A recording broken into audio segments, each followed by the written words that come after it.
So welcome all to this third webinar on management research evaluation, which is organized by the International Federation of Scholarly Associations of Management.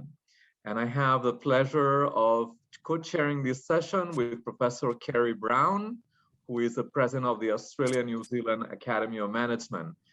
I would like to thank you all for being here. I know that some of you are waking up very early in the morning or still up very late at night. This is indeed a truly global meeting, and this is the challenges that we face in the pandemic times, though we have to be, I guess, thankful that we have this technology which allows us to still carry on and actually maybe facilitate to some extent our meetings with having to travel, which has its own economic and environmental costs. So I'm gonna start with a short presentation of this webinar series and the purpose of today's third webinar, and then we will move on into the presentations by the panelists. But I thought that it would be important to familiarize all of you a little bit more with the Federation of Scholarly Academies, Associations of Management. So this is the third webinar, and the agenda after the welcome by us, the co-chairs, and will be followed by, as I said, by the initial speeches, which are of 5 to 6 minutes of the different panelists, and we really would like them to be on time so we can have some time for dialogue. I know it's a bit challenging because the topic is quite broad. And then hopefully we can have also a little bit of time for Q&A from the attendees, but please feel free to use the chat. I find this functionality of this technology very interesting because it allows for actually nourishing the conversation and not having to wait until the Q&A. So please feel free to write your comments and questions in the chat, because we will also make that available together with a recording on the website, as we have done for the prior 2 webinars.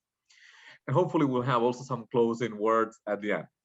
So this is the Federation, which has 30 years of existence already.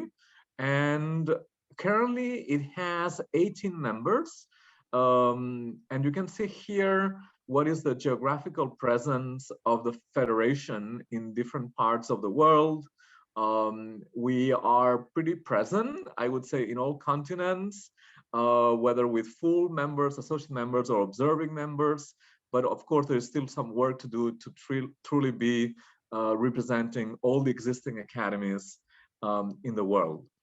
So the objective of the Federation in its statutes established 30 years ago, the mission is to advance business and management research, teaching, and practice throughout the world. And you can see here the use of 2 words, business and management, also further in the subsequent articles of the statutes. It's also mentioned business administration. It's really a broad definition of management, including all the different subfields of management. And the statutes also mention that to pursue this mission and provide direct benefits to our member associations and their own individual members, we engage in several objectives. And here I will just mention the one which pertains to today's session, which is establishing and maintaining standards of competence in the 3 areas of management, research, teaching, and practice. And I would say that this is the soft policy, what these days we call soft policy role of a body, and in this case of the Federation. But also to mention that the notion of standards is not that there should be one size fits all, but actually in the same article of the statute, it's mentioned centrally the importance of taking a contextualized perspective.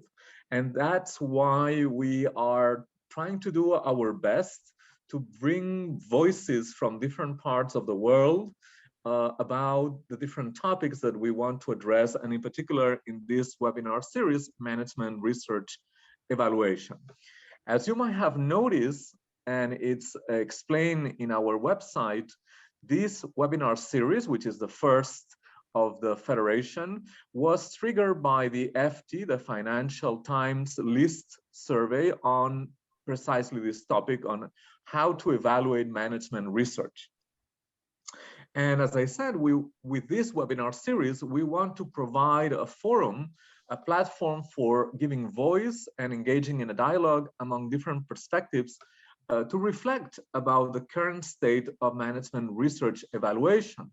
How do we think about the quality of management research across the world? Some of the questions that we have addressed so far in the preceding webinars is how is research defined, meaning what are the different research publication formats that are considered or should be considered. And I think that is a central issue of today, given that we have not only editors of journals, of scientific journals, but also publishers of books, textbooks, and other kinds of management research publications. The other question that we wanted to address in this webinar series is to reflect about what are the current systems and practices about research publications in management and how well these systems are performing to try to identify what the necessary changes might be. So as you might have seen, this is the third webinar of a series of 5, which started in January and which will end in May, in which we try to give voice again to the different stakeholders in this field, association leaders, university presidents, and school deans. Today, in this third webinar, we're giving the floor fundamentally to journal editors and to editors of publishing houses. And in the next webinar, next month, April 23rd, we will have as panelists representatives of governmental agencies which are in charge of evaluating management research and faculty. The idea is that through these 4 webinars, we build a cumulative dialogue and insights which are actually being summarized and published in the IFSAM conversation letters, which you can access on our website. The conversation letter for the second webinar was actually published yesterday, and we will do the same with today's webinar. And the last webinar will be on May 20th with representatives from all of these different stakeholder groups, including also, obviously, representatives of management practitioners from different sectors. The lineup of this webinar is already in our webpage. And at that occasion, we hope that the IFSAM Council will also be able to state its position in this matter. Actually, the Council is holding an extraordinary meeting on May 10th to prepare for this. So one could say that this is the work that we are trying to undertake at the Federation to generate some better understanding across the world of what's the situation about management research and how we should think about the different dimensions of its quality to try to maybe, hopefully, have some ideas about how to improve the current situation. The next webinar, as I mentioned, will be with government representatives, and this is the lineup for the session on April 23rd. So obviously, you are all welcome also to register and attend this 4th webinar and the 5th. Today, we have quite a nice, I would say, lineup also of editors of journals, as well as representatives from different publishing houses across the world, and we will soon give the floor to them just to remind those who are also joining us in this session the questions that we pose to the panelists. And of course, in 5 or 6 minutes, they cannot address all of them. And we told them that they should feel free to select those in which they have an urge to speak about, that they think that they are most important for them, starting from what is the situation of publishing scientific research in this particular point in time, in the pandemic times, which types of formats and dimensions of scientific research they think that we should be focusing in, what is their view on open science and open access, in particular on the DORA declaration, how quality should be defined, could be improved as evaluated by different audiences, including practitioners. And then there's a subset of questions. And finally, whether there is any value that they see in moving towards a standardized, unique reporting system, which is, I guess, something that some actors in the field are struggling to provide with a homogeneous perspective. So this is basically what I wanted to share with you to give some context for this particular webinar in this webinar series. And now I will turn to my esteemed co-chair, Professor Carrie Brown, so she can proceed with the introductions of the panelists. Thank you, everyone. It's a pleasure to be here to co-host this event. And I'd really like to invite our first speaker, James Cleaver, F100 Research Group. He's the Manager of Strategic Partnerships with Learned Societies and previously from Taylor and Francis, Manager of Management and Economics. And James is from the UK. So we are having 6 minutes, and so it's going to be fast and furious about our approach, but we are really keen to have a broad range of views and a broad range of questions. So James, thank you very much. Brilliant, thank you. All right, so I'd like to spend my 5 minutes talking about research evaluation metrics. But before I do that, just a quick intro to F1000 Research. We were launched in 2013. We're an open access research publishing platform offering end-to-end publishing solutions. And our aim is to rethink and recast the scholarly communication system. So we're interested in speeding up the sharing of research, to improve transparency of the research process, to reduce barriers to entry and support researchers at all stages of their careers. So our publishing model involves open access, open data and materials, and open peer review. So we also provide services to other publishing partners. So the most significant partner we have is the European Commission.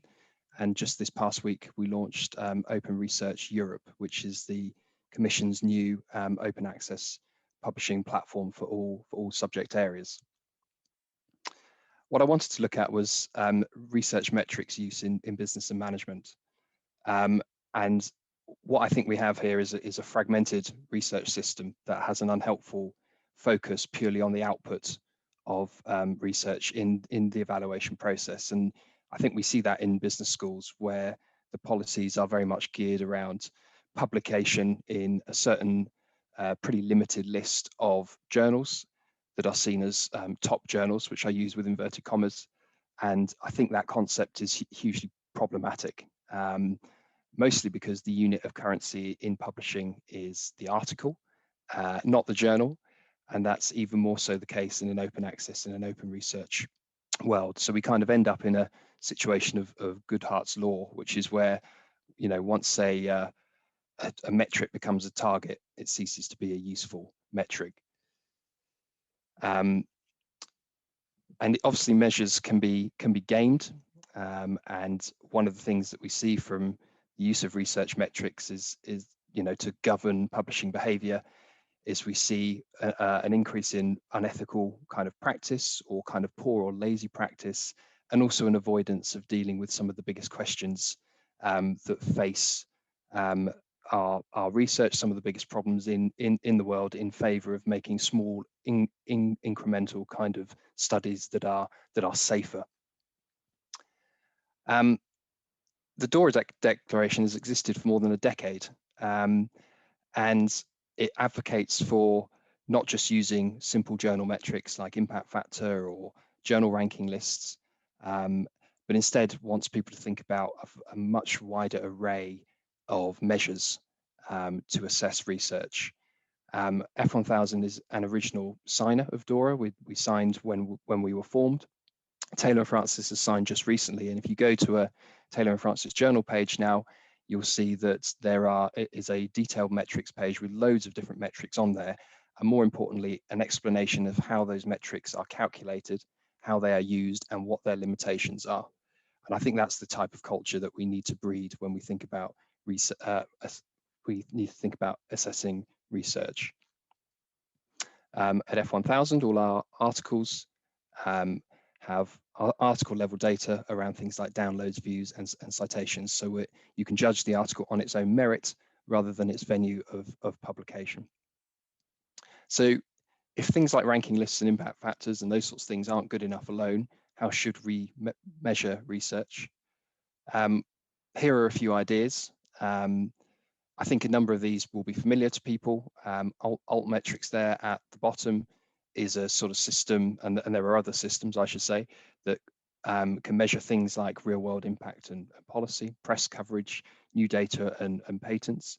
But rather than just think about metrics, we could also think about values. So Humetrics HSS, for example, is looking to establish a values-based framework for evaluating research and all aspects of scholarly life in institutions and organizations. So you get a more holistic view of what a researcher is doing. Similarly, I think we could involve open research activity a lot more in research assessment. So for example, how much people are sharing their work, whether that's in repositories, what contribution they're making through their reviewing, and when they publish a piece of research, what they actually did in that piece of research. So using a transparency on each author's specific contribution via the system called credit. I also think we need to be thinking about building impact into our studies from the beginning, not from the end. I think there's too many cases of looking at impact to kind of happen after the research article has been published and not built into the project and the study all the way through. And I also think we could be looking at sustainable activities. So whether that's in conducting the research process itself, or whether that's in the areas of research that you're actually doing. Surely something like that should be something that we measure rather than just the journals that you happen to have published your research in.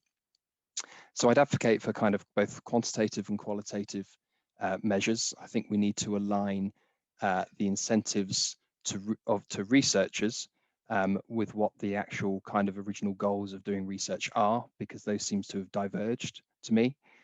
And that we actually have to make a choice to do that, and that we could sit back and continue to rely on very imperfect journal ranking lists in this field like CABS or ABDC or some of those others, which don't really tell us anything helpful about the quality of pieces of research at the article level. And so that has to be a choice about whether we want to change that research evaluation culture or whether we don't. Thanks. Thanks so much. That's a great start to our discussion, James. It's given lots of food for thought. Our second speaker is Amanda Wilson, editor of Social Sciences, Wiley from the USA. Thank you, Amanda. Thank you for inviting me to speak today. I think it's a really good series to be having, and to pull all these different people together across this discipline is really important and timely. So, yes, I'm Amanda Wilson. I'm actually based in Oxfordshire, but I work for Wiley, which is headquartered in the US. And so I've worked in academic publishing for more than 20 years, primarily with academic journals, although I've also worked in business books publishing before that. I currently oversee the Business Economics and Finance Journals editorial team in Oxford as part of a global team working in those subject areas, and we've got 150 journals roughly in those subject areas. We work really closely with key organisations, many of which are sort of members of this group, so BAM and URAM. And as you can see, we've got a range of really high profile journals. And I would say that I would sort of concur with much of what James has just said. So in terms of the focus that I'm involved in within Wiley, we've got more than 50 core titles, specifically in management. Wiley publish more than 10% of market share by global article output based on the journals listed in the Web of Science for those categories. And of course, all our journals are available in research institutions worldwide through a range of licenses, through some of them having open access papers and philanthropic deals. And this bar chart sort of shows the sort of range of where the author base is. So most of the authors are from the US, the UK, China and Germany, but they're completely global. So some thoughts on publishing during the pandemic and what has been the situation, if I interpreted this question correctly, is we've seen an increase in submissions, including lots of new COVID-related research. We've also seen that some of the researchers are impacted differently with home working. We've also, as an organisation, we published 1,700 journals, and print and distribution has been challenged but managed. So obviously systems, online access to content has been really, really important. And the global workforce has in all different time zones and different regions of the world been impacted differently by the pandemic, although we've managed to sort of keep everything running pretty well. All our meetings with colleagues, editors, partners have all been through Teams and Zoom. And of course, we've been engaging for the first time in virtual conferences. So I think we'll be keeping a watchful eye on seeing how things develop post-pandemic and what the long-term implications are for some of those sort of meetings and conferences and so on. In terms of open science and open access, Wiley are completely committed to a managed transition to a sort of more open future. And I know sort of many of the other major publishing houses are following that route too. I think the challenge is doing it in a sustainable, managed way, because agreeing with the philosophy is easier than sort of a managed operational change. So by the end of 2020, in addition to the 1,700 journals that we have, Wiley had also successfully launched 200 fully gold OA journals, and at the start of this year we acquired Hindawi, so we've sort of doubled our number of gold OA journals that we have. So that we're clearly sort of focusing on how do we move into this space. And I think across the research community there is a drive to have greater transparency across the whole process and greater access. These key 5 areas are the areas that are the cornerstones of the key areas that we focus on. So thinking about ORCID as a question and some of the other identifiers, I think they are really important. There's much more research coming out than ever in management. It's been increasing by 6% a year globally. And I think what goes with that is, there's so much output. We really need to sort of clearly identify who the authors are, what the research institution is that they're at, not just for the authors, but also for the reviewers. So the more we can have some of these pointers to show structure and identification, the better. Some personal observations, some of which are mine, not necessarily Wiley's, that I observe in management. I think there has been some barriers to OA progress in the management community, and sometimes I hear in meetings a sort of conflation of OA and predatory publishing, and sort of somehow some feeling that OA is lower quality. I've certainly heard that before. I think at the major conferences that I've attended in management globally, I've been surprised that there's often little in the agendas about open access as a concept and how that is going to impact the institutions that the researchers are based at and the choices they have on the paper in the journals they can publish in.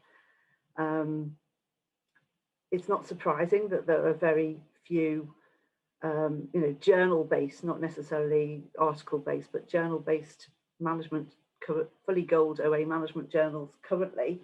There are some that are sort of platinum, but there's very few that are sort of highly ranked, kind of, James made a screw at me, but so there's, it's very interesting to think, why is that in this discipline so far there aren't really many OA management journals? And I think some of that is linked to this fixation with some of the ranking lists and some of those metrics and the challenge that goes with those two. So having ideas for new OA journals is one thing, but making them financially viable and have high quality submissions is another matter. And that, I think, is something for this community to get its head together on addressing. Personally, I think DORA is a good aim, and I know that's the view of Wiley's too. And but I would say that there's a need for the scholarly management community to collectively support change, and some of the focus on impact factors and ranking lists are a blocker to having new journals and to having a move away from some of the metrics that sometimes stop innovation and discourage researchers from submitting to those new journals. And that was all I had to say. So that's right on time. Thank you, Amanda. Our next speaker is Eloise Berkowitz. She's the co-editor-in-chief of management from France. Thank you, Eloise. Thank you, Carrie. Thank you, everyone. I'm very happy for this opportunity to discuss, well, these important directions for our field. I would like to start with a few words about our journal. So management is the first open access journal in management and organization theory, and it was created in 1998 from the beginning following what is called a diamond model, so not a gold model, meaning that it's free to submit, free to publish, and free to read. And we are self-published. So we're using the OJS platform from the Public Knowledge Project Initiative with a partner which is called Open Academia. So of course there are costs to a diamond model of publication, which are very high indeed, and we are financially supported by the IMS, our academic association, whose president Isabel is here with us, and as well by the PNRS Institute of Social Sciences, which provides complementary financial support. And beside that, we rely heavily, and I would say even more so than our journals, on our scientific community, on their academic service or citizenship, as it is sometimes called. So that is to say, on the fact that everyone from editors to authors, reviewers, are voluntarily contributing to the sound development of the journal, to its high quality, and to the proper conduct of peer-reviewed science, basically, but because everyone is valuing management, is valuing this journal. And so our diamond model positioning is deeply nourished by a view of science as a global public good. We make the assumption that we as a society are better able to progress, to solve problems, if and when science is freely made accessible to everyone, to precisely help provide solutions, frameworks, new ideas, critical thinking, and so on. And to me, what first and foremost improves diffusion is precisely open access. I would quote the UNESCO here, which states that from visibility derives usage, and from usage derives impact. What open access does is to maximize audience size, end of quote. And so this connects with a broader trend in Europe of both open science and mission-oriented science. So open science is a policy priority in the EU about making results and data of publicly funded research freely available to everyone and as early as possible. And mission-oriented science is basically one that seeks to tackle grand challenges, to make it short. And I find these injunctions interesting because to me, they are in full contradiction with dominant publication systems and incentives. Achieving open science and mission-oriented science to me requires commitment, of course, commitment to the values of said open science, but also commitment from institutions to support and value alternative models of publication and evaluation. And so not just through articles, but also books, press dissemination, and so on and so forth. Because in the end, as James showing very well, and as colleagues were discussing in the chat, colleagues researchers are being evaluated in a certain way and will seek to optimize that evaluation.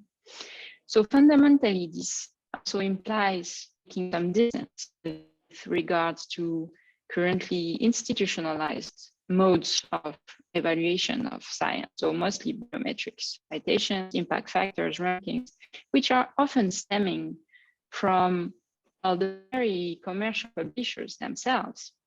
And so I'd like to conclude some of the few steps that have taken by my institution, the French National Center for Research and Science. So the CNRS is a high advocate of open science and of the DORA declaration, which is why the Economics and Management section, which is a body constituted of peers, which evaluate other researchers in that discipline, which I participate, has officially renounced its journal ranking last December. This was a very well-known ranking in France, and so it's major signal for the discipline in France. It's also why the CNRS asks now all its researchers and all its laboratories to have 100% of articles freely available on what is called HAL. So it's a French initiative of open repository for publication. So not in gold access, not paying for making open access your own work, already paid by governments and ultimately by citizens. And lastly, the NIS Institute for Social Sciences specifically has been taking a very strong stance regarding researchers' evaluation, saying that from now on, it will be based on the qualitative of contributions to knowledge creation. And so it's hard to tell how this will be concretely implemented and to what extent this will affect peers and especially those of early career researchers. But at least for the discipline, I think those are very important actions. Thank you for your attention. Thank you so much, Eloise. We all, yeah, that's a very interesting stand taken by the French government. Very interesting. We now have Liuan Zhang, President, Management and Economics Division of the Huashang Enterprise Publishing from China. Thank you very much, and we welcome you. Thank you. Good evening, ladies and gentlemen. Thanks for Sylvia. Thanks everyone. First, thanks for organizing the significant forum. I'm Zhang Liyuan from China. I'm the president of Economy and Management Publishing House, Huashang branch, that is a state-owned enterprise. As an academic prize, we are mainly publishing academic research, academic reports, yearbooks, investment and financial books, economy and management textbooks and training materials and translations. At present, we have established a long-term and stable publishing cooperation relationship with more than 300 universities and scientific research institutes in China. Based on our resources, we have established the China Innovation Education Research Institute. It does three things. The first is planning series of innovative education, which is a series of books for future education. The second is training college teachers and students to write and publish articles in global core journals. The third is for the cultural industry, related cultural and creative industries. The Century Bill exhibition is being prepared to coincide with the 30th anniversary of Chinese building. My topic is the quality evaluation of academic works and textbooks of China management research from the perspective of publishing house. So, how to evaluate the quality of academic works and textbooks? 5 dimensions. The first important is policy orientation, that is matching Chinese mainland conditions and the characteristics and the development. Since the beginning of the new century, China has developed into a great power nation of science and education and strived towards a powerful nation of science and education. So we evaluate the quality of academic works and the textbooks if it's in line with the requirements of times and policies. The second is cutting edge. That is, works and textbooks must output new and correct ideas leading the trend and direct of development, and are also the most valuable issues. The frontal problem is the front edge problem, which refers to the problem of great significance that can have significant impact for the world being good. For example, the research of bioscience, artificial intelligence, new materials, quantum technology, smart medicine, driverless technology, nanomedicine technology. The third is innovation means the works and the textbooks should certain new discovery, new ways, new contents, new ways and new methods in the field of research. New subjects, research and disciplines are produced through integration and multidisciplinary cross-connection. For example, policy, economics, computer accounting, digital economics, management accounting, climate change and future, computing and information science. The fourth is social recognition, that is include academic evaluation, circulation, so practical problems. I believe great and classical things are never out of date. For example, the process of civilization, the characteristics of France. The fifth is artistry, that is standard layout design, cover design, brickwork design, express science and beauty and art. Finally, I introduce popular reference books in China. The first one is academic work, that is science, technology, and innovation, written by Professor Chen Jin, a famous master of innovation. It can understand the development of science, technology, innovation in China in the next 30 years. The other one is textbook, that is modern enterprise management, 5th edition. Explain the theory and the method of enterprise management thematically and comprehensively. Thank you so much. That's all. Thank you for that, Luang. I would like to call on our next speakers, which we're having Martina Bein and Yuno Kawakami. Martina Bein, who's the representative from Germany of the Springer Nature Group. And Juno is the editor in Japan of the Springer Nature Group. Excellent, thank you very much. My name is Martina Bein. I'm editorial director for journals in business economics and statistics.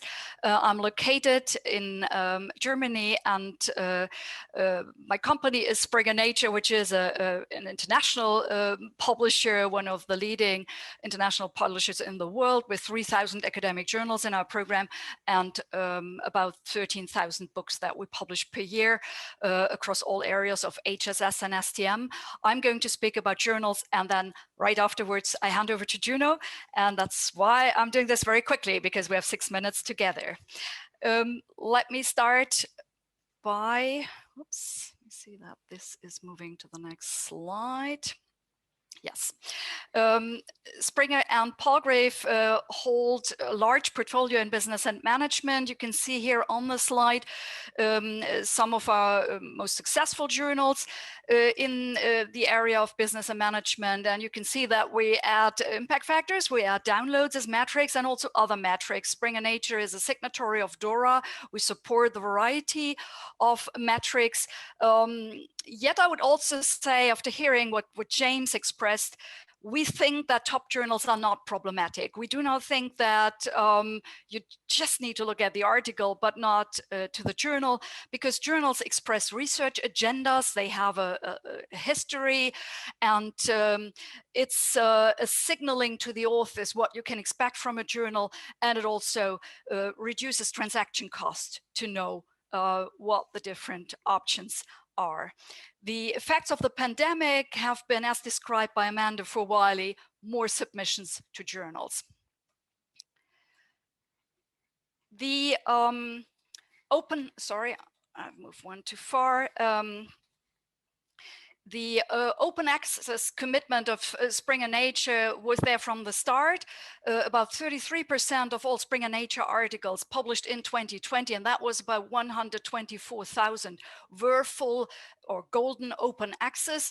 And that makes us probably the largest publisher of OA primary research. What's the problem in management? The problem is that people, I think they've trust by now. They know this is good quality, but they often do not have the funding. That's our main issue.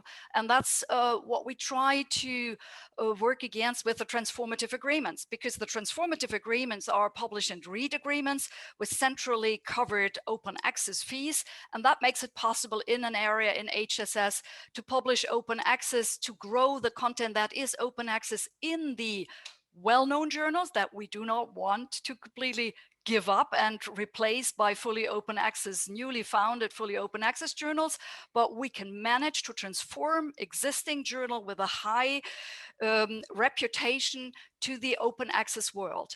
That's our conviction. That's what we think has to happen, and that's what we work on with those transformative agreements that we've started in Europe, and that we're now also rolling out in the wider world. And my last slide is on, where do we go with this? The open access share is not the end goal. We want to see a societal impact, and that will depend on open research. We work on data availability. We are ready also to look into open peer review and other ways of making the peer review process more transparent and eventually open, if that's what the communities want, because we serve the communities. That is our role.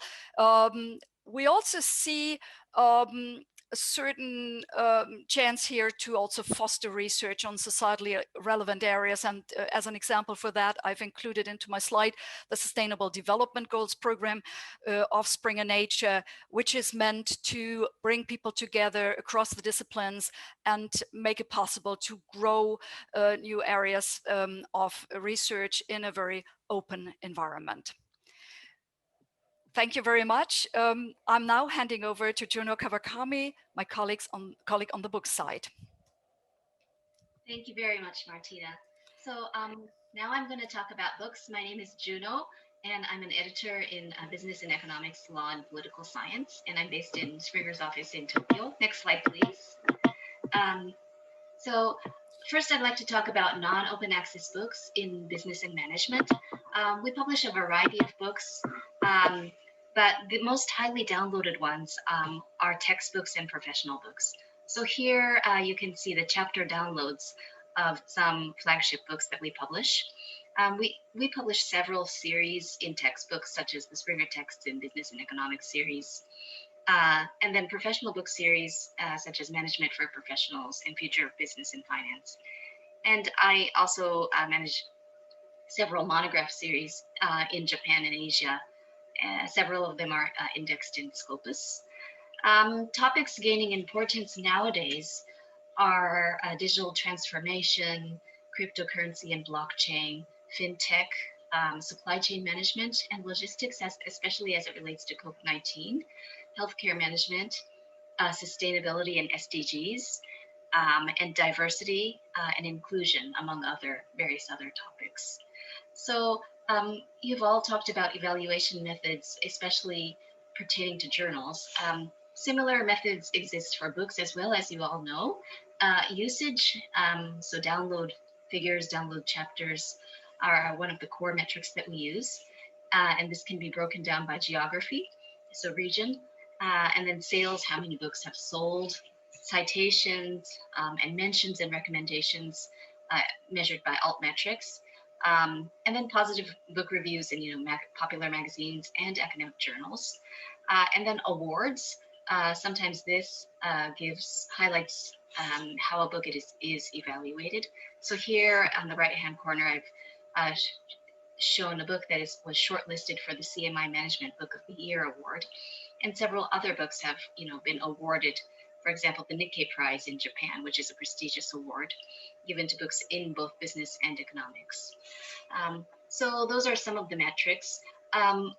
Some book authors are registered with ORCID. Not all of them are. It's gradually penetrating, but the older generation still aren't really aware of ORCID. The younger generation are. Next slide, please. And now I'm just going to briefly talk about open access books in business and management. So here are some of the highly downloaded OA books in business and management. So Springer does support open science, and across all disciplines, we've published more than 1,300 OA books to date. So that's quite significant, I think. And in general, our OA books tend to enjoy 2.4 times more citations and 10 times more downloads on average compared to similar non-OA books in the same category, for example, monograph or textbook. And our OA books can have more geographically diverse readership, reaching about 60% more countries than non-OA books. So for example, more researchers in African nations can have access to the content. Sometimes it's the author's choice doc for OA, but in some other cases, the research funder may actually mandate that the output be published open access. So the author should check beforehand with his or her institution what the funder wants. And lately we've embarked on a new partnership with UC Berkeley Library, which will fund the OA fees of all OA books published under Springer Nature for the next 3 years at least. So this is a interesting new trend, and it will allow authors to publish significant content in OA. Next slide, please. And that's the end of my presentation. I've presented on behalf of my colleagues Christian and Prashant, who couldn't be present today, but they also manage books. That's the end of my presentation. Thank you very much. Thank you. Thank you so much. I think our next presenters are Marissa Fernando and Sarachi Pruidhikul Pradab, the editors-in-chief of ABAC ODI, Thailand. Thank you. Thank you. Good evening, good day to all, and thank you for inviting us to this panel. Sirichai and I are representing the ABAC ODI journal, or what we call the ABAC ODI is actually an international publication of the Organization Development Institute of the Graduate School of Business of the Asean University, and we are based in Thailand.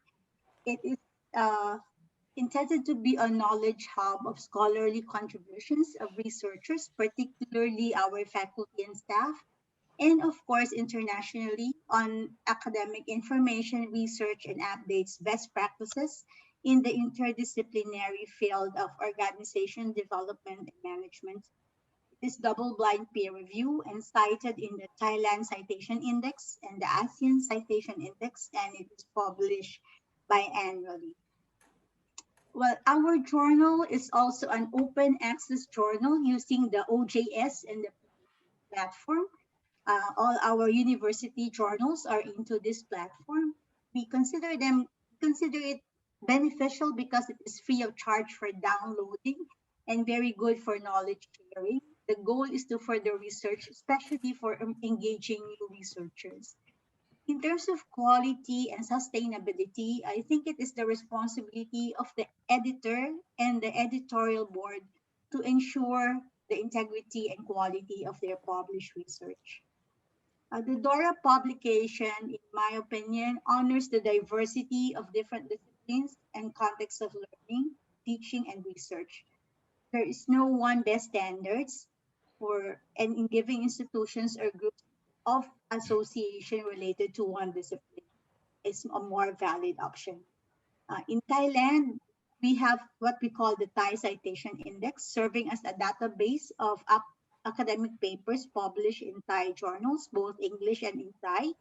And we also have the Asean Citation Index, which is composed of the 10 member countries of ASEAN, which is a central regional database designed and set up to index all the bibliographic records of the researchers in these 10 countries, namely Brunei, Cambodia, Indonesia, Laos, Malaysia, Myanmar, Philippines, Singapore, Thailand, and Vietnam.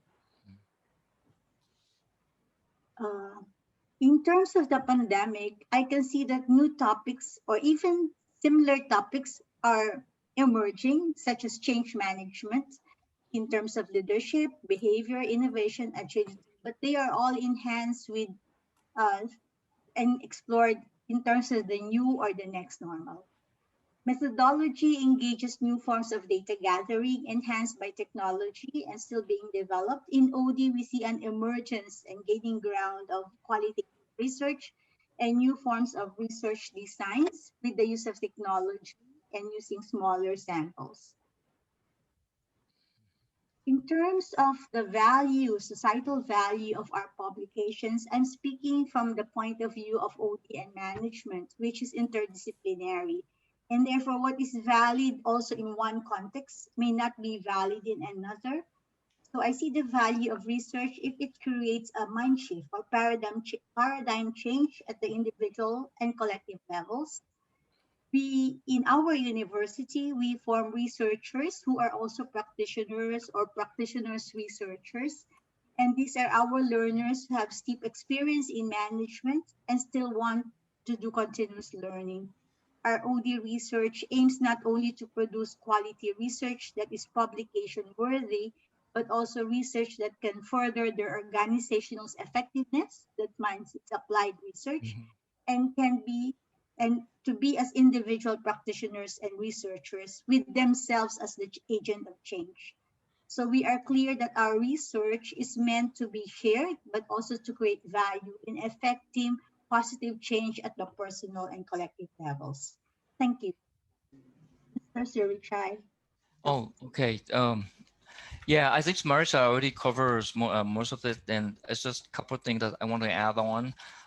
Is that to some of the question I can answer, which provided by Xavier, what type of format and what dimension of scientific research in management should the focus be. And so from our standpoint, again, I think Marissa already mentioned that our journal, we welcome any organization development practitioner and academia to publish work with us. And so we prefer, we think that we focus on the article that contain the contemporary substances related to the organization. That's the case of the research. And so meaning that every article published by the researcher is a combination of the highly experienced researcher, and another one is the master's degree student or doctoral student. And so we get a mixture of the researcher who highly experienced and who is very young or kind of newcomer to the publication. And so in terms of what we should focus on is to open the opportunity for young researchers to feel that they wanted to publish work and they want to be proud of their work, and so that they can understand the harmony of the organization situation, methodology, finding, recommendation, and also to be able to articulate future study as well. Okay, and the last thing I want to add is the how could the quality of scientific management publication could be improved and evaluated by different audiences. Again, the discipline of organization development is that it tend to focus on what impact the article or research work can immediately have on organization. And so we always look interested in article that leverage the different research methodology to identify organization key enablers to immediately impact organization system, people, process, technology, including belief system. So and so that's two more things that I wanted to add on top of Marita. Thank you. Thank you, Sarah Chai. I think it's a very interesting prospect to look across at practitioners and changing management practices as well. Now, our final speaker, Felipe Zambaldi, RAE Editor-in-Chief and with the Brazilian Academy of Management. Thank you so much for your contribution. We look forward to hearing from you, Felipe. Okay, so good morning, good afternoon, good evening. Thank you very much for the invitation. Actually, on behalf of our Editor-in-Chief, Professor Maria José Tonelli, for personal reasons, she could not be here, but I've been the co-editor of HAI for more than 13 years. So I'm gonna present, I'm gonna first let you know the dynamics of our journal. It is a Brazilian journal, and it's maintained by a business school from FG, Fundação Getúlio Vargas. And we have the whole structure there, which is unlikely to be sustainable for many more years because it's hard to compete with professional publishers. But still, I'm going to share you a few slides on our journal and its mission, just for you to know its relevance, local relevance, okay? So, as I told you, it's a Brazilian journal maintained by a business school. We're celebrating 60 years of publication this year. Okay, it's a general management journal, and for more than 50 years it was published mainly in Portuguese. So locally it is really relevant. In 2009 we were indexed in Web of Science and Scopus. So that gave us a broader perspective in terms of audience. And we started publishing mainly in English and Spanish. So nowadays we publish in 3 different languages, Portuguese, Spanish, and English, or at least in 2 languages. Our main readership is in academia. And in the last years, we have been receiving more and more contributions from abroad. So last year, there were more than 1,000 submissions, and a few more than 200 were from researchers from abroad institutions. We consider the origin of submissions to institutions where researchers, where authors are affiliated. So I'd say that 20% comes from abroad. We have this distribution. So Portugal and Spain contribute a lot, considering the abroad submissions. Also Latin American. So Brazil is not there, considering in Central American and South American submissions. So that's the brand. In terms of accesses, it is very similar to the submissions, the distribution in terms of percentage. We have more than had more than 800,000 accesses last year, and I'd say that 20% come from these countries which have been contributing to us with submissions. So this just to give you an idea of what is HAI and its relevance in Brazil. So Brazil has its own system of evaluating publications. So we have the Cielo platform, which is a Latin American platform that indexes journals. So besides being indexed in Web of Science and Scopus, we are also indexed in local and Latin American indexers. And we have regulatory agents, CAPS, which is also assesses the quality of publications. But there is a lot of pressure for us to get more international in more standardized terms. So I'd say that the problems related to the attractiveness of our journal is that even though being indexed in Web of Science, for example, we still have like a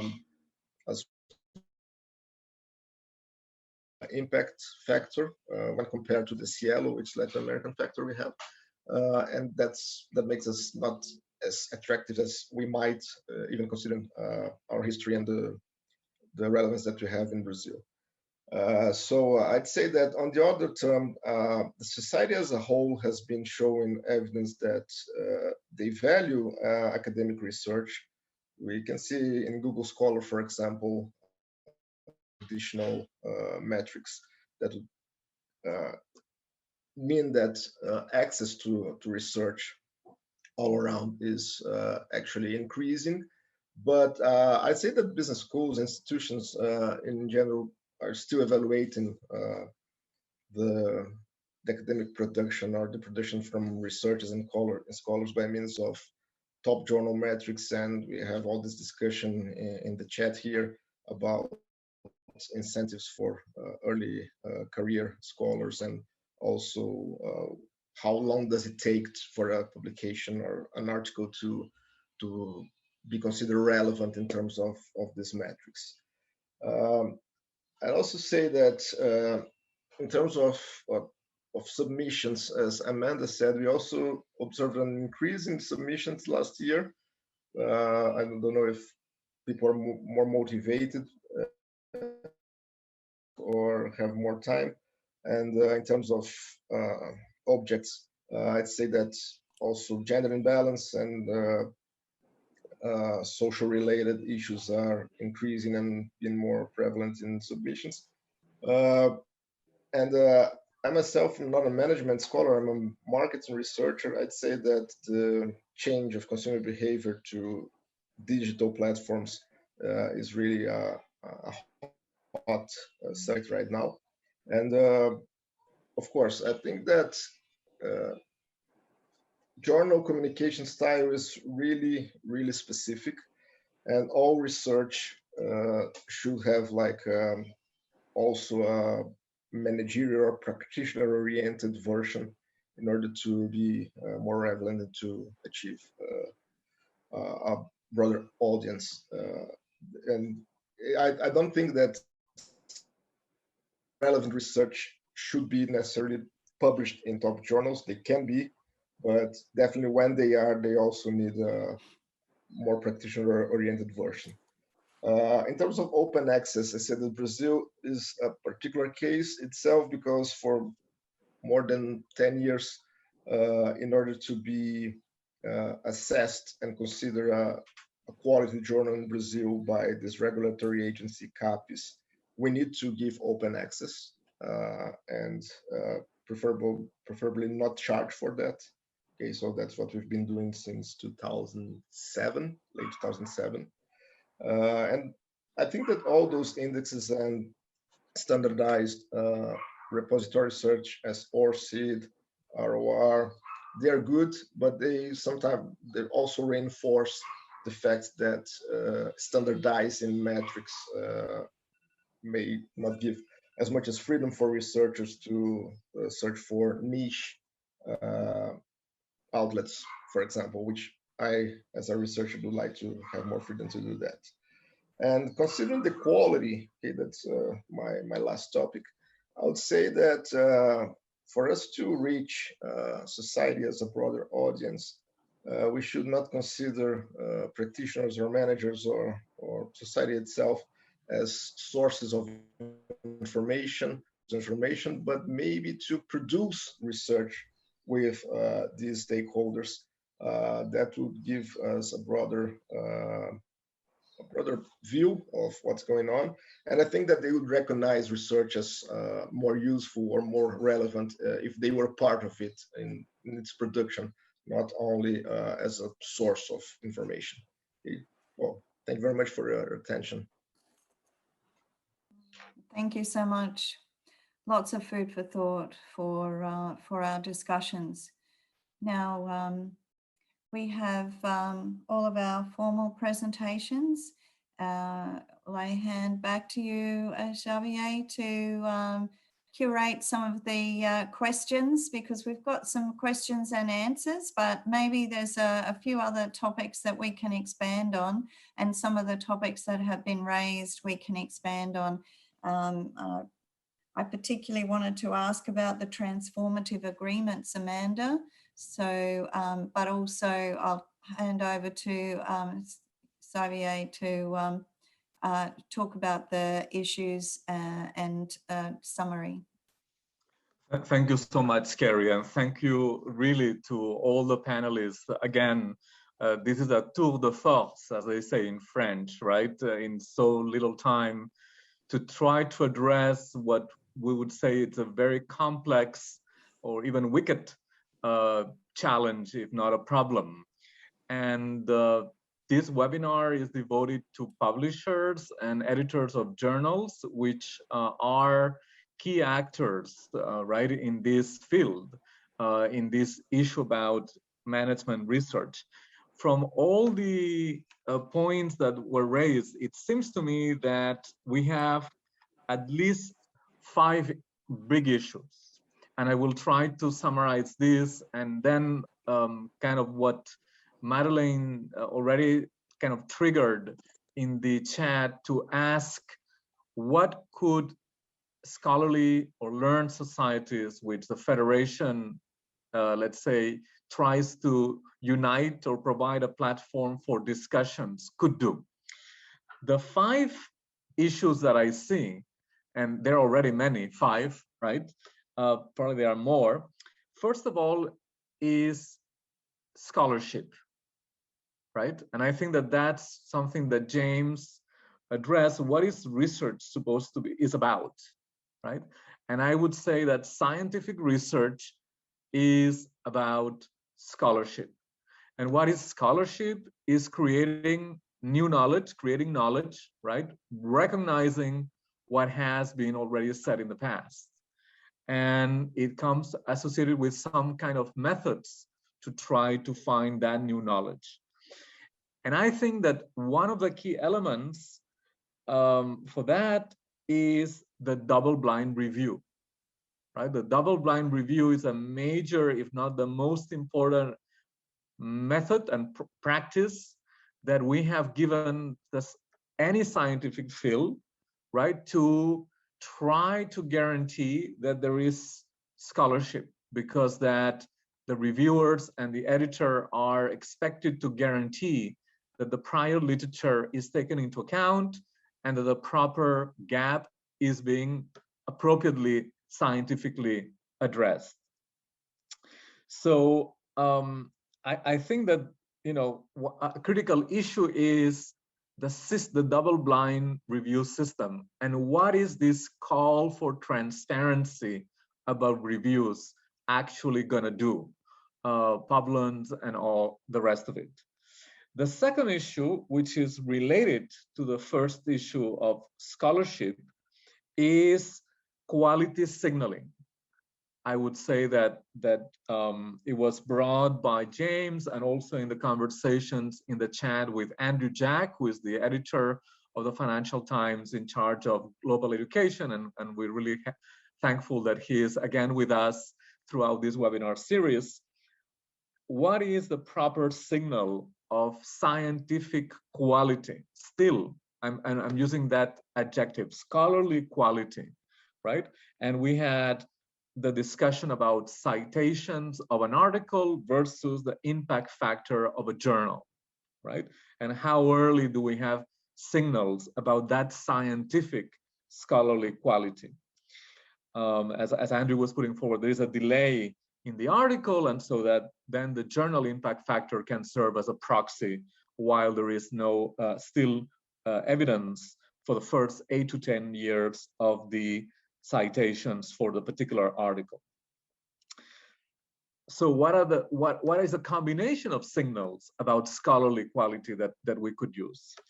The third issue, it seems to me, is very important, and it's actually probably the main issue that it seems to me to being transformed by open access, is the economic model of our field of management research. Who pays for producing knowledge, scientific knowledge? How much, right? Wefek Khalif was mentioning this, that open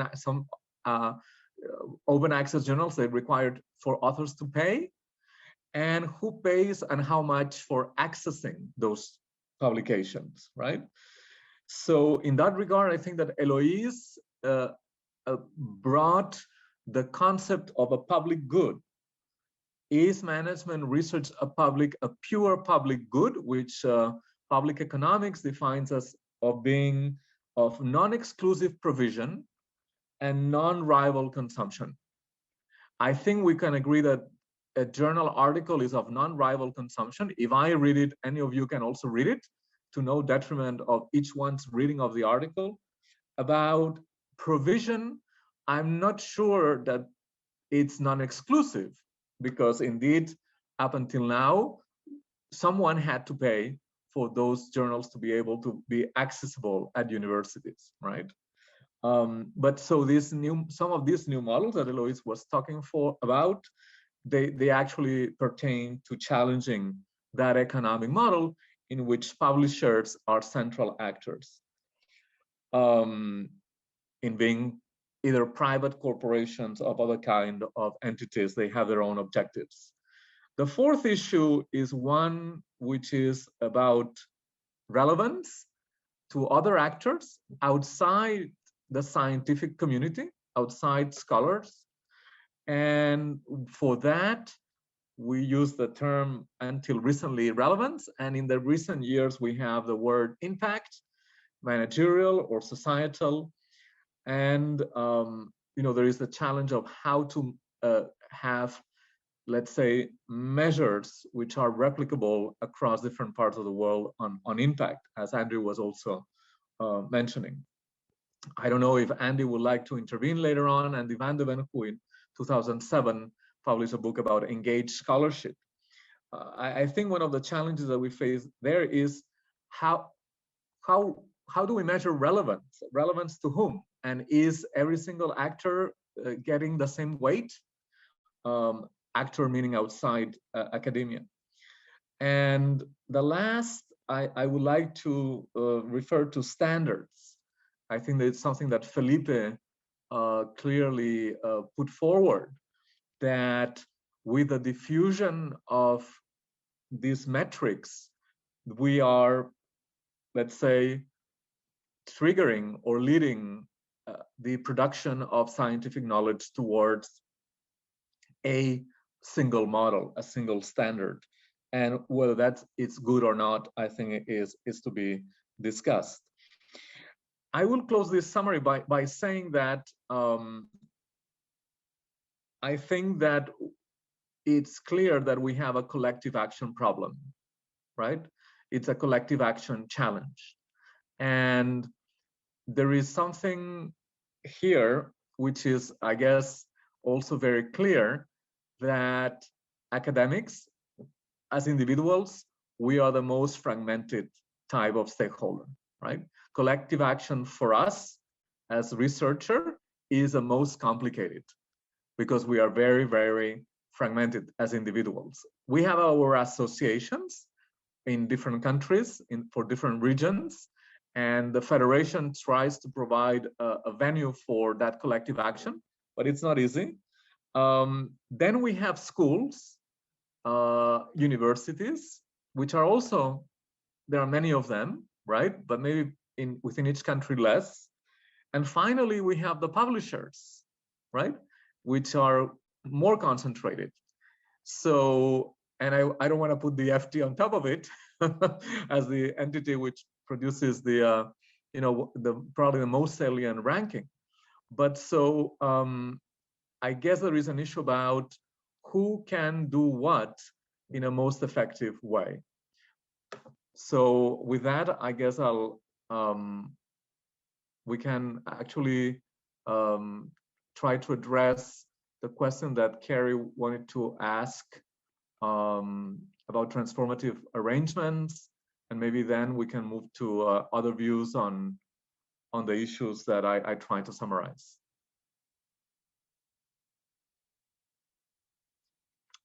So, Carrie, would you like to pose your question? Was it for Amanda? Yes, I was simply just asking Amanda to highlight some of the key insights about transformative contracts. And Amanda has gone some way to that in the chat. But if there's anything else that you'd like to talk about with that, Amanda, the thinking behind it and some of the issues? Yeah, I think I would observe that across not just management research, but most of the sectors and disciplines and societies that we engage with, through no fault of anybody's, there's not really an awful lot of deep understanding around how business models for scholarly journals work. They have over 20 years become quite complex, with a move in the 90s away from subscription level transactions, which was straightforward, with a journal has a subscription fee and a library buys it and subscription agents, to the late 90s with the development of consortia and database licensed access, which was then divvied up across journals in different ways, which saw an enormous extension of access to journals, from often journals only being available in 300 institutions to maybe 2,000 and now with Wiley 7,000. But particularly over the last decade, with the drive to open access, I think some of the people really pushing for OA have really felt frustrated that there wasn't much progress. And then in 2018 with Coalition S, a lot of the funders really tried to make increased change by bringing in sort of new demands and statements that basically told funders that they couldn't give funding for research unless that research was definitely going to be available as OA. So they're pushing the conditions. And at the same time, the library community simply don't have the budget to keep paying additional money for sort of the increased volume of output. So there's all sorts of different things pushing for change.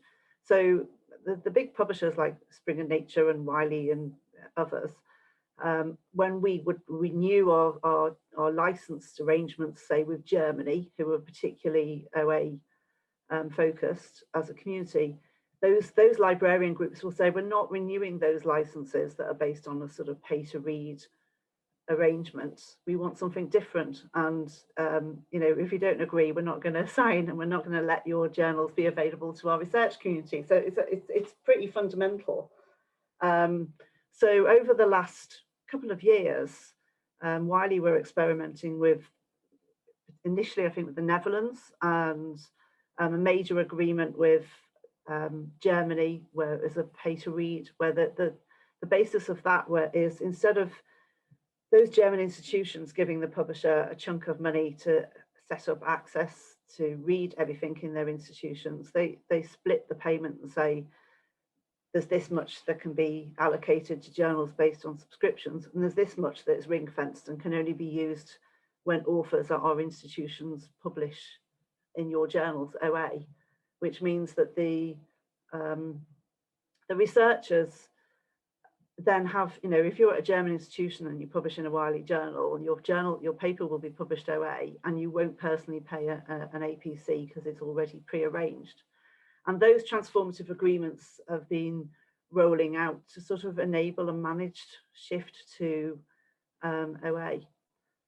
managing, so that, because with many journals, if they just try to flip to OA overnight, they'd just literally die, because the community doesn't have any access to funding to pay an APC, and authors don't have access to funding to pay an APC themselves, and so in that, but there are costs to publishing, so it's not a charity, and if author editors are paid, there's a process to be, it all costs money, and to keep the quality as well, it's not just a case of just pushing something out on the internet. There needs to be all sorts of frameworks in place as well, so it's not simple, it's complex, and that's what all these agreements are trying to sort of manage the change through, if that makes sense. Martina's got a hand up. Thank you. I don't know if there is a button here, but I tried it the old way then. Yeah, if I may add to this, I think that's very well described, the situation that we had, and a situation that first came up in other areas, not in HSS fields, but it came up in STM fields, where there were large fundings at risk that were coming from the coalition as partners. And I think that in an area as management, we have to be very open to also adapting new models that come from STM areas. That's where the pressure is, that's where they're invented. We're benefiting from the fact that there are these transformative agreements and that they roll out to journals in economics and in management. We can see that very clearly, that it's really an advantage. It's taken up very positively by authors. Authors have no complaints, have no fear about publishing in open access mode. They like to use it in the hybrid journals, those that were subscription based and now offer this opportunity. And we move these journals more and more, with more transformative deals coming. The share of open access articles is growing, and we move them more and more towards open access. And at the end of the day, I don't know when this will be. I guess Amanda also does know. We all have to see when comes the flipping point that where really actually everything can be open access. But when that happens, then imagine the whole business model as different. It will be a business model where everything is open access. Nobody is going to pay for a public or a private good. Everything will be open access. And what is being paid is the service that is given to the authors, the service that is given to the learned societies. And the more can be developed, and we are developing a lot of things. We couldn't present it all in our presentations, but there is so many features being developed that are offered to the societies, to the authors, to the editors in chief. That is the good that is being traded, let's say. It's the service that we offer that is improved from year to year. And if there is a clear understanding in the scholarly societies what exactly you want, what you would like to do in research, we're going to develop something that exactly fits for you. We do this for all disciplines. If you all need the same things, even better. If you need individual things, we will look at what the needs are. So we cannot determine what you're going to do as a scholarly society or as an editor-in-chief, but we can help you to find the best ways to disseminate research, make it publicly available, make the data available so that it can be used, and make the process as transparent, as open as it can be. If that's your main preferences, that's exactly what we can help you with. Yeah, I was just going to add to Nicholas has made a comment. The current business model must be the utopian one for publishers. I think the old business model of subscriptions was certainly much easier, predictable, stable revenues, growth. Where we are at the moment is much more difficult, less predictable, and likely to see lower revenues. But changes required for all those reasons I mentioned, that there's more research output, the libraries don't have more and more access. There's flaws in where we are at the moment, because these transformation deals are not ideal, because some of the funds are only available for the academics in those big research institutions, and there's problems with access, versus the global south. So, I mean, the fact at the moment where you've got a hybrid, it's not ideal, but I mean, at least in a hybrid situation, an author can publish and not pay, and it's published in the journal, even if it's not open access. But I mean, this is a major revolution in our industry that needs to be managed in a considered way. Because if we, as I said, if we just follow trying to resist change, that's not great. And if we sort of embrace change too quickly, there will be negatives of that in terms of things that are not ready for that change. As different disciplines are ready for the change at totally different times.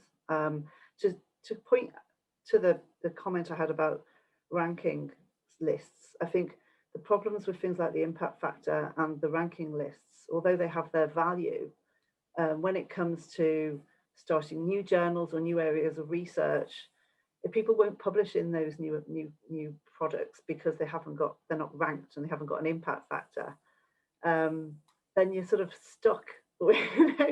So and I can't stress enough that kind of it's really, really difficult to start new journals. The investment in them is immense, and they take a long time till they're sort of they're viable. If I was a librarian, I'd probably say, why are you starting new journals? Can't you just expand the ones you've got, or change the scope of the ones you've got? I'm not saying that's necessarily the answer, but I think it's interesting for the different societies to really engage with the drivers at the business end of what makes a viable journal that is, as before we think about what the content would be. Thank you so much. I don't want to spend a lot of time on the economic model just per se, because I think the topic is how that revolution, how that new economic model, if it, and I call it economic on purpose and not business, because we are not necessarily, us as scholars, in a business, but there is an economic dimension for sure. I think that the issue is how that economic model might impact quality, right? So I think you touched upon something very important, Amanda, which is the asymmetric access to economic resources in different universities, right? And so again, I don't want to spend a lot of time on the economic model per se, but in management, we do the reviews for free, we send the articles for free, and of course, there is some, I know, typesetting work that gets done, and then the paper printing. But most of the, the central input, I would say, is knowledge, and we are actually providing it for free. That's one thing. How is this, the new system, going to affect that? And I'm also, another thing, reflecting more precisely on this open access, we got actually my university a presentation 2 weeks ago by the several people working in the central services. It's very complex to understand. And basically, we feel that we are getting new regulations which force us to, for instance, make our data available. And one could think that indeed making data available makes sense in a public good, in a pure public good framework, in which we are really all trying to accelerate scientific knowledge creation, which, as we see with the COVID, is something that sometimes we need very much, very urgently. But at the same time, as we all know, we live also in a field which is characterized by competition of who gets it first. Because our name is probably the only thing that gets remunerated, right? Through our name in the article, then we are recognized as making a contribution, and then we might get tenure, promotion, or whatever, right? So if we have to make, because open access, open science, the data freely available, that competitive advantage might soon be overcome, right? So I wanted, if there are any takes on these two elements. Yeah, I'm happy to go first if you want to respond to that. I think I think this is why we have to think about things like research evaluation and sharing data and open access as all one kind of big interconnected web. If you address one of those areas but don't address the others, it's going to all fall over. And yes, I can see there's an element of competition around sharing data and that sort of thing. But the other thing that you can do when you share your data, and I don't just mean tables of stats, data can be anything. It can be an image, it can be a poem, it can be a survey, it can be all sorts of stuff, is that if you put these in repositories or somewhere central that people can find, you might find collaborators, not necessarily competitors, who might work with you and who might take your research further and faster. I think, though, then you obviously want to see the credit for that. And that's why my presentation was focused about sorting out the research evaluation system, because I think unless institutions are going to recognize all those types of pieces of work that scholars do, then there isn't going to be the incentive to do it. And that's why that is such a crucial issue. And that's where I think there's a big role for learners societies around advocating for everything that their members do. And that's why societies are so valuable, as well as doing their sort of journal publishing and their conferences, is sort of as those, you know, voices for those communities. Because the other thing I observe over these years is that governments and funders have had a lot to say about the publishing system. Publishers have had a lot to say about the publishing system. I haven't heard a huge amount from researchers, and I haven't heard a huge amount from societies. I feel like they've been left out of the conversation for quite a lot of those discussions, and I don't think that's right. And so it's obviously it's good that you're doing series like this, and I hope that's happening in other subject areas too. But yeah, I mean, in the end, it all comes down to, you know, what you want that kind of research culture to be. And I think we've seen the marketization of research culture, haven't we? We've seen it turned into a dog-eat-dog world. And that seems to me to move us away from sort of the original principles of science and research of all types, which is sort of about, doing things for the common good. And I think anything that takes us back in that direction is worth doing. Thanks so much. Amanda, would you like to? Yeah, I mean, I held back because I've been speaking a lot. I think the idea of having open data and not ring fencing and hiding your research is positive, in that, you know, other people might use your research for a totally different project and it efficiently and find or look at it and try to reproduce what you did and be unable to do so, and therefore that's a new sort of angle of questioning the research that was first done, or it might be really efficient that they use it in a different way. So I don't see that sort of one should sort of be hiding your data as a sort of competitive edge.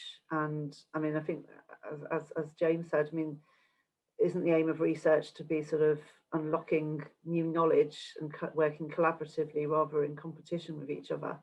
And I guess that's what some of the concern one has with some of the metrics, is that they're about a bit dog eat dog rather than being kind of enabling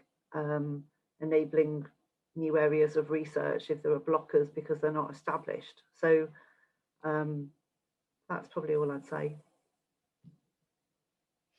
I would add to that there is always two perspectives. There is the individual perspective. Javier, if you are writing a paper and you're thinking of tenure and what will you need exactly as credit to receive that, that's one very individual perspective. And you may want to hide your data and say, that's for my next paper and I cannot give that away.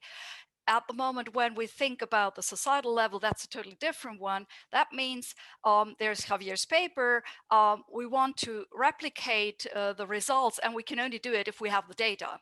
That's not so nice for you with your perspective on your personal career, but sorry for taking you as an example. But it's, of course, for the society, the best of all worlds if everything is open.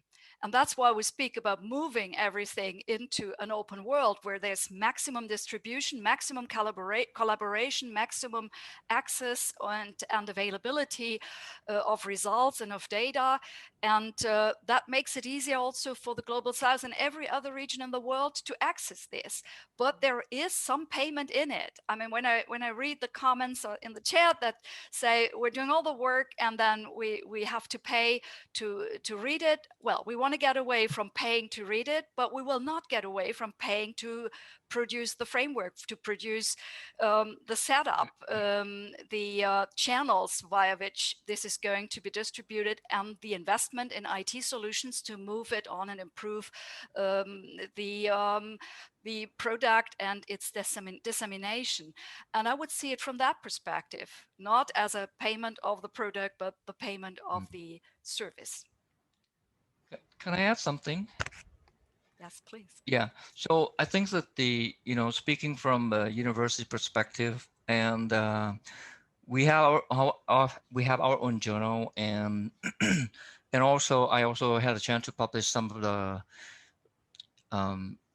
very expensive the journal, and it's open access to. And my question when I published is that like the whole publication fee for one article that I publish, it can cover the whole semester for the student tuition fee. So I think that it's maybe time also, something that you can consider in the future is to have one of your own, like what we say, impact factor to measure yourself. But another impact factor is social impact factor, like how publisher, journal collectively create a positive impact for society. Open access may not be enough, but also we have to consider the pricing structure as well, like make it affordable, and so that we can grow scholar. They feel that they want to share their idea and knowledge to the international arena. Right now the current situation in our journal is that we start getting a lot of the research work. They want to publish with us because it's affordable for them, and it also recognized by the Thailand Citation Index and Asean. So I think there is it kind of tuck and war, when people they wanted to get recognition in known publisher, but again when it comes to cost, they don't get funding. They do maybe partially, but not the whole. Not the total funding, whatever amount that they have to pay to the publisher. Yeah, let me mention at this point that there is also waivers available for those who may not have any funding grants available to publish their research. So we have to differentiate. There's different author groups. Some may not have funding at all. There is ways to cover this.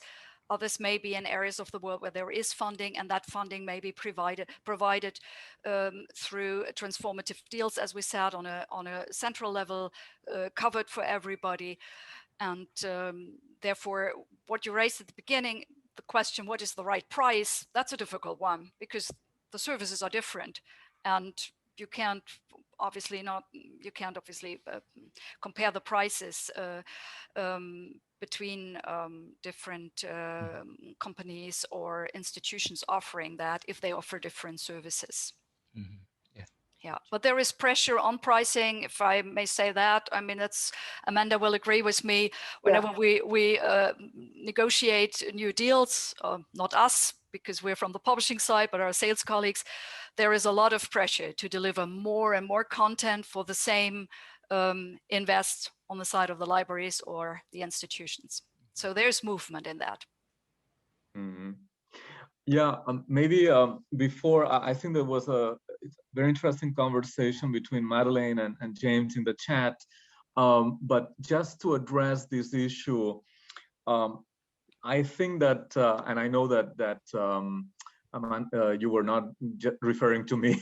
It was just an example. But I think that we cannot say that academics in management are not generous.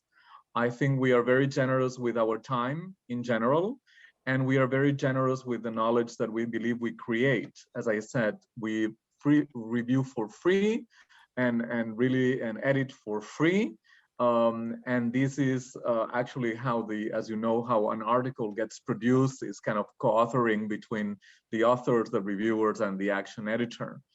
But I think that we need to be very cognizant of the fact that because of the focus in the last 20 years on journal publications, it was not the case in Europe. You know, to become full professor, you had to, in most countries, to publish a book because it was supposed to be reflecting or your holistic thinking on an issue. But in the last 20 years, because of the diffusion of the tenure system from the US associated with a particular kind of publication, scientific articles from a particular list of journals, right? What I have seen is a complete drop of using, significant decline in using secondary databases, which are freely available, right? Through, Wharton database or whatever, to creating your own data set, which is unique and that you can protect, right? That no one else can use. Because, as I said, how we get at the end remunerated, because we need to eat and, right, and have a house, a home, is through the name which is attached to that publication. So the fact that you get out with an article on a given issue first, and then you are cited by others as being, contributing in that regard, is the way we actually get, we survive in the system, right? And we get higher, we get promoted, and so on. And as you know, they are very, as I said, it's really a bin counting. It's not many of those to actually, so it's very hard, as you know, in the top so-called top journals.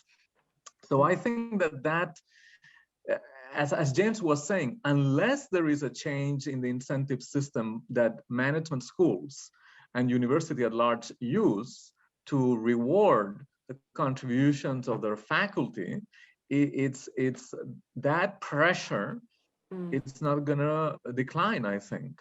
Yeah, I just wanted to say one thing that I was a little related to this issue of citations that got me a bit worried, is that I think that Andrew talked about a system about cleaning the citations to identify which are negative and which are positive. And I would caution about that, because I think that because how scholarship works, we always are to try to identify a gap in the literature. So of course we are trained and driven to criticize other work. So, that doesn't mean that work did not contribute at that point in time, but that we believe that there is some more that can be done. So I would be, careful with that. But please go ahead. I know that someone wanted to. Was it you, Martina? No, I think it was Amanda. No, I think I was just going to agree with you at some point. So I wasn't adding anything. I was just agreeing with some of the points you were making, Xavier. So Madeleine, would you like to share the last exchange that you had with James on the asymmetric? Yeah. Okay, so the most recent exchange, really, it's just around the way that discussions about open access can tend to funnel towards one size fits all.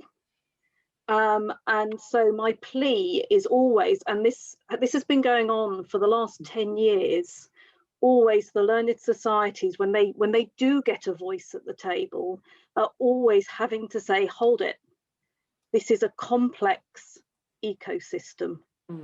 It's not just a very simple circle of somebody in the global north publishing and somebody in the global north reading, but you've actually got communities that are benefiting in other ways, for example, and you've got people who are being inadvertently locked out by these changes. So around, open science, great in principle, but there are some very significant areas where it won't work. There's a complaint about, publishers make great profits. Well, learned societies are publishers too, whether they work with a commercial publisher as we do, or whether they self-publish. The profits don't go on fancy offices or jollies or anything like that. They go, for example, on providing grant funding back into the communities, grant funding that is not otherwise available and that is designed by the community to benefit the community from an understanding of what the community needs. Take that away, there's a big gap, and this often gets swept under the carpet in these debates. I mean, there are many important things going on here, and yes, the whole, citations and rankings and those, again, those inadvertent pressures all need to be dealt with. But what's really important is that the discussion is not constantly simplified, because it is not simple. And what is really crucial is that we do not cause accidental damage that has a big impact. So that's where I'm coming from, and it's something that we do keep having to say, because the conversation keeps moving away from that. I would completely agree, Madeline. It's deeply complex, and I think it's a major problem that people think it's oversimplified, and it's also different by discipline, and there's problems that are created by you solve one issue but create new problems. And I mean, right at some of the early debates around open access, I was involved in putting together some specific points around some of the negatives around the changes in the economic models and the impact this will have on learning societies. And those points are still valid. I think that some of the people who advocate change would say, kind of, that's tough. You kind of just have to adapt. I think the reality is some of this change is coming because it is just mandated by the funders and the policies. So it will come with problems because it's complex. But I think as I said in my few minutes presentation, I've been surprised that it hasn't been, it's brilliant that these debates are happening now, but at some of the conferences I've been in management over the last couple of years, I've raised this in some of the sessions, and I felt like that nobody was really engaged with the issue. And I know James was in some of those same sessions as me. And in other disciplines, we've all got loads of debate and what does this mean? What are the pros and cons? And it does feel in economics, business and finance, not just business and management, that there's a feeling that this wasn't really about us. And unfortunately, it's about the ecosystem, as you said. So we really need to be as much as part of that debate and shaping the outcomes as possible. I totally agree, Amanda. So hopefully this webinar series will trigger also further discussions in the member associations of the Federation. We have about 10 minutes left, and I know that Andrew Jack would like to make also a statement. I also would like to encourage the presidents of our member associations in attendance, if they would like to ask any questions to the publishers. I think this is a great opportunity, including our Federation past president. So we have Jérôme Camille for the Fondation Nationale de l'Enseignement de la Gestion, and the President Sandro Castaldo of the Italian Association, and President Li Lu from the Asia National Development Network.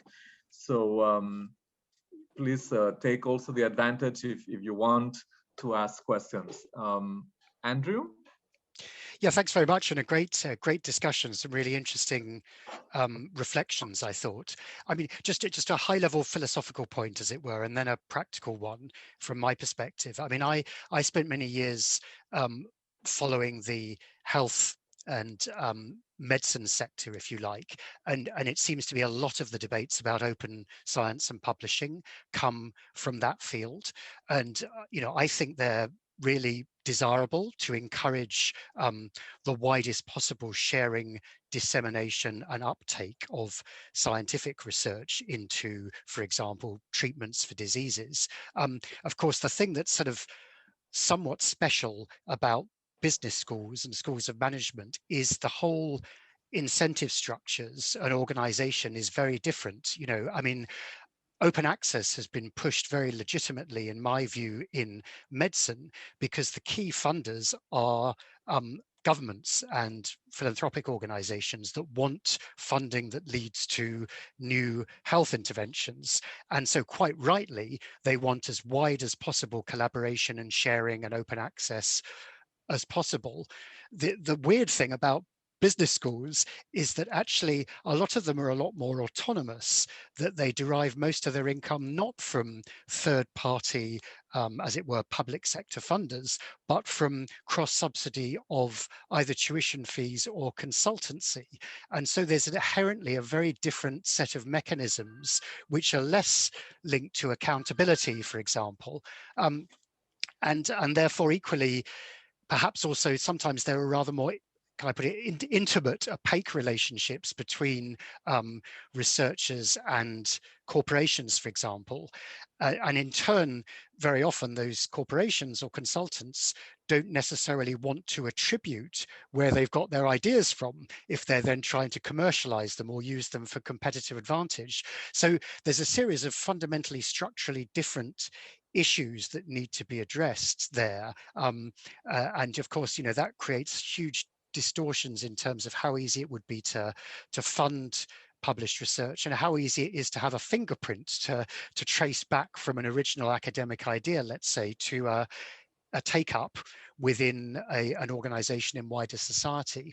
So I think that's the structural issue that needs to be addressed. And I must say, you know, arguably coming from a newspaper, a media organization that charges, has a subscription model, I can see the tensions in a move towards total open access. You know, obviously, if you move to a pay to publish perspective, there's an issue of conflict, an incentive to kind of publish, but, you know, with how much level of scrutiny to ensure the perspective is independent.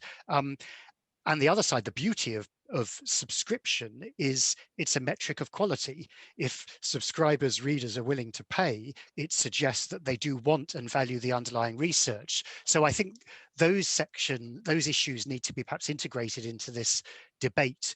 The practical issue is, you know, I think there's huge structural limitations to any form of ranking or any simplistic form of, you know, bibliometric based on citations. But at the end of the day, I do think rankings and data sets do have an important role to play in accountability and in incentivizing and pushing in a, you know, a more desirable direction. And I think everything that people have said about, you know, the importance of books and chapters and wider, broader intellectual forms of output and collaboration are all very desirable, and, you know, we need to find ways to incorporate them, and the challenge is how to do that. So it's really great to hear from, for example, some of the publishers about how they're thinking about trying to track these things, and I think that's the next step pragmatically to see whether, you know, beyond very reductionist metrics, there are some wider ones, but that are light enough and consistent enough that they could be widely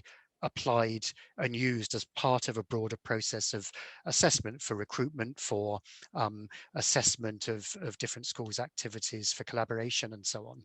But thanks very much for your insights. Could I just add a quick comment on that, Andrew? And just how you characterise the pay to publish, I think that actually is one of the problems in some of this discussion in management.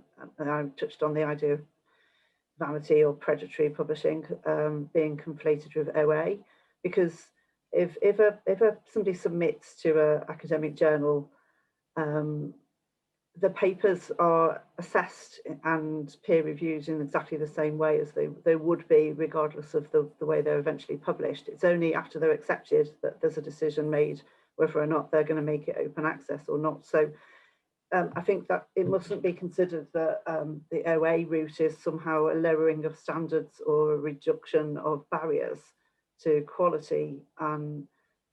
That's not the reality.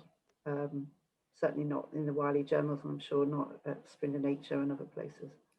I agree, and I think the one point is somehow we do need to find some threshold for quality of which high quality publishers or publications does have a real value. And if we can move away from, you know, find some sort of quality threshold above which, you know, whatever model is developed does give a signal that this is worth reading, and it sort of pushes back down and deprioritizes predatory publishing, that would be very desirable. But somehow we need a wider system of discovery and curation, particularly if we move away from historically high quality, high impact journals towards individual articles as standalone entities online. You know, somehow we've got to find a filter and a quality mechanism to help everybody move to stuff that's worthwhile. Well, I think that it's almost the time to end, unfortunately, the webinar. I think we could carry on the conversation as it was clearly portrayed. It's a complex issue with different stakeholders, different actors, and indeed, we hope that this will serve as at least one instance to promote the voice of learned societies and in particular those who are members of the Federation. But we hope to extend this to the entire field, and this is why this is going to be publicly available, open access, no fee in our website, the video, the chat, which will be curated by us with the help of our webmaster, which is more than a webmaster, Eleonora Piacenza, who I want to thank for her work and failing work and fantastic work with the web, which is really a key instrument of our activities. And also the conversation letters, which I already mentioned. We have the first two already published for the first two webinars. So I really encourage you, if you haven't, to check them out. And we will, together with Carrie and our also excellent Deputy Secretary, Elisa Martinelli, who is recently taken office, and she's helping us with this also endeavor, the conversation letters. So we hope to soon publish the conversation letter for this session, which will be summarizing the main insights, which are many. So it's going to be challenging, but I think worthwhile. So before I give the floor to Carrie for her closing words, sorry. I know it's late, very late for her, and many of you. Wanted to thank you really sincerely and wholeheartedly for your participation. Thank you. Just thank you everyone for your participation, particularly the panelists, and for Xavier, with your enthusiasm and your